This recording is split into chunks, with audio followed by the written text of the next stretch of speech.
Away from Texas. Yes, sir. Watch you every single day. Nobody lays it down like Uncle Neely and the pregame show. Neely, pregame show behind the scenes from everything. And why does he get that kind of access? Why does he get that kind of access?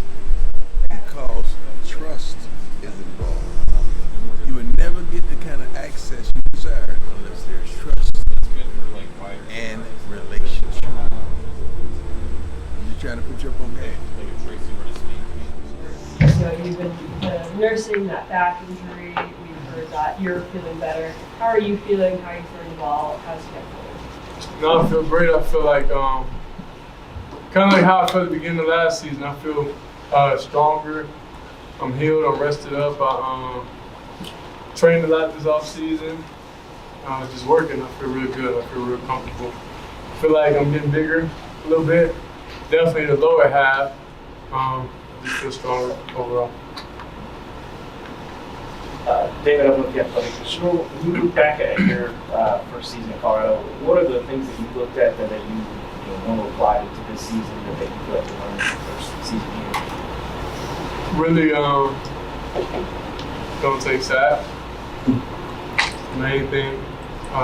Just improving, going through reads, going through everything, just improving footwork, and just the small things really. That's the difference between wins and losses, the small things. So just better decision making overall, consistency. There's a lot of things that go into this season, and what I'm going to improve. Shedeur, Carlos Brown, PSM. How much different is the offense without Sean Lewis here that you have just Sherman this year, and what can we expect to see going forward?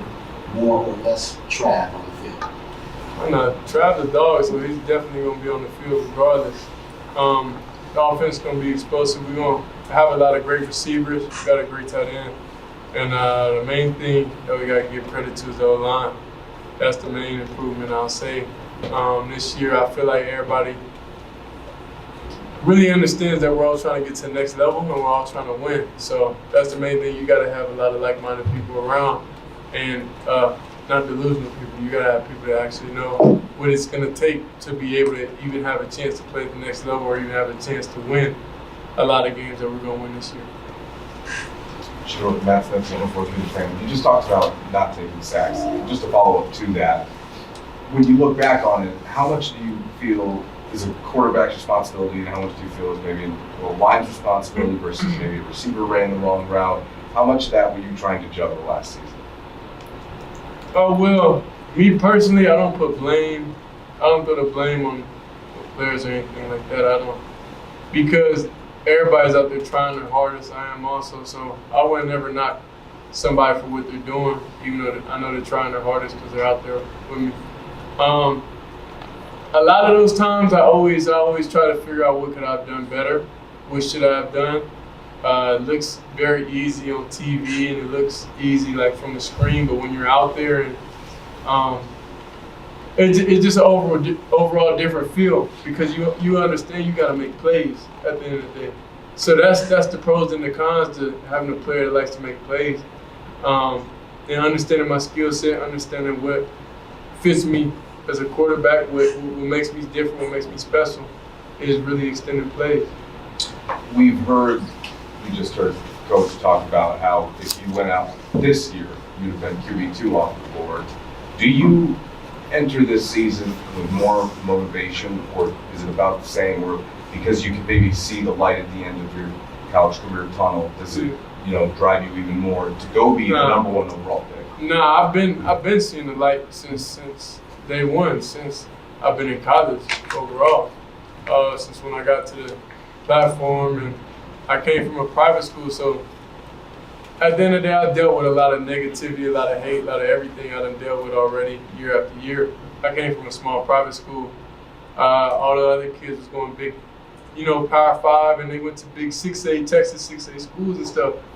I don't see those same kids around. I don't see them excelling in their programs or whatever they're doing. So I've always been against the odds, like in different ways. So then whenever I got to Jackson State, I understand I played my first year, and I felt like everything is building me up each year. Each year I'm improving different things, adding different things to my bag. So it's no extra motivation because I've been seeing the light in the tunnel. It's just like now y'all able to see it. Like you can check the stats year after year after year, and they're improving. Everything's going good. Did you consider leaving at the end of last year? Nah, we in the right way. So I couldn't leave on that note. It didn't feel right overall. Ariel Shedeur, 9 News. As a quarterback, was it like Christmas morning when you got an entirely new offensive line, and especially with Jordan Seaton? Yeah, I definitely talked to all of them on the phone. So I kind of knew what was going on because I had all them. I was just talking to them overall, and whenever they came on visits and stuff, meeting with them, just bringing them to my crib and just talking to them honestly about what's the plan and how they fit in this offense and how they fit overall, and just knowing you guys are going to be in the perfect scenario for this year. You got to understand the narrative last year is the offensive line wasn't so good, so now you're going to have straight light on you. So not everybody's built for that. You know, to have expectations, to take the good and the bad, to where everybody, you got to be able to have a strong circle around you and understand that you're still good, you're still that player, regardless of what anybody else says. So it takes a couple strong individuals to be able to do that. Mark Kislett, Denver Gazette. Going back to the idea of your father saying you would have been second quarterback off the board this spring. Your spring game is April 27th, same weekend as the NFL draft. Why is this the right place for you to be right now rather than in that NFL draft? Because I'm trying to be the first quarterback off the board. That's really what it is. And I respect Caleb. I respect how he plays. He's a great player. It's different. Overall, it's different tiers of quarterbacks. It's guys that are special, guys that are good, and guys that are okay game managers. So it's like you just got to understand like what player you are and what category you fall in. So I understood. I know this year wasn't my year, you know. So next year, I didn't have enough time at this level because it's a lot of things that go into it. But I just didn't have enough time. But on the field and off, you know. So I feel like I'm just excited to be back with the team, to be able to have another year, to do things over again, to do it the right way. And I understand how Power 5 football is, which is pretty much the same. It's just, you know, D-line, get off blocks a little bit quicker sometimes. That's it. Shedeur, Kyle Newman, the Denver Post. Back to the O-line, what gives you confidence Jordan can come in here as a freshman, kind of be an anchor on that line, and, you know, what's your confidence just overall that we're going to see a completely different unit up there? Well, I'm extremely confident. I'll say Jordan definitely showed me that he's ready. He showed me that. He showed me a lot that I really didn't expect that much from. I understand he's young, he's gonna have growing pains, but really just the fact he's able to listen on and off the field and just, you know, get wisdom just from other players. Likewise as him. So I'm really excited. I'm really happy about Jordan. I'm happy he made the decision because I feel like it's the right one. And he's definitely a generational player. Shedeur, there's a lot of emphasis, it seems, this offseason put on improving the run game. We didn't see it really break hardly any big runs last year. So I'm curious, do you get as much enjoyment as handing the ball off to a guy like Alton and seeing him bust a 30-yard run as you do in making a play in the passing game? Yeah, because you don't have to feel like you got to make a lot of plays. That's the difference between trying to extend plays sometimes when you know you just got to have a play, or you know you can just hand the ball off. So it's really simple, and you get to play more free and more honest, like whenever you can run the ball. But if you're not, then you just sitting back there playing drop 8, and they're doubling everybody, and it's just like you just got to find a way, and you don't really have too much longevity with that. So that's how I see it.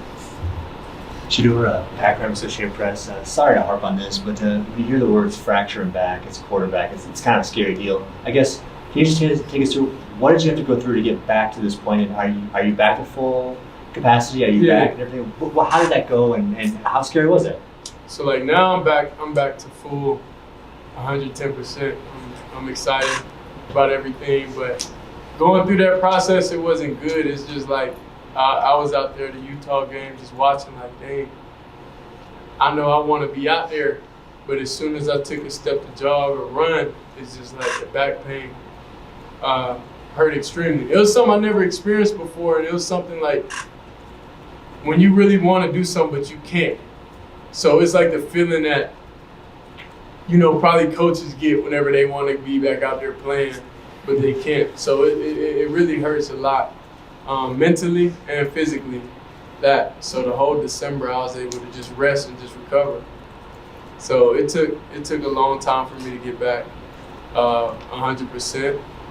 And the weight room program that I'm doing right now and all that slowly built me up to where I am now, to where I feel 100% again, to where I know I can go out there very confident, do anything, make any throw, make any run. I just feel great now. Last question for Shedeur. Brian? Hey, Shedeur. Brian Howell from World Daily Camera. What makes Pat Shermer the right coordinator for you right now? He understands me as a person. I feel like that's the main thing with anybody. You gotta have somebody that understands you. Somebody that's not that you don't have to change or you don't have to act any type of way for, that you know that's not judgmental. So that's why I feel like a lot of players like playing for Dad, because a lot of people don't like the untraditional way of things, of how college athletes do things, of just anything in general. So Coach Pat, we have a great relationship. He understands me, he accepts me for who I am.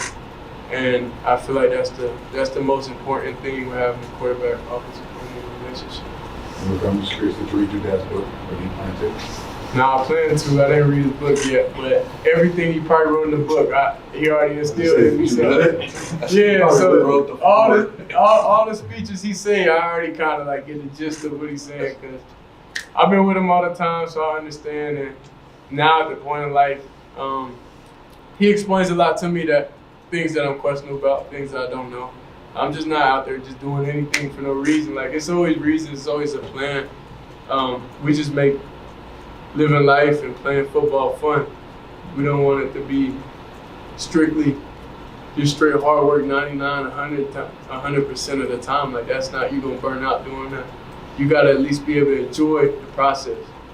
So, that's it. Thank you, Shedeur. Thank you. Thank you.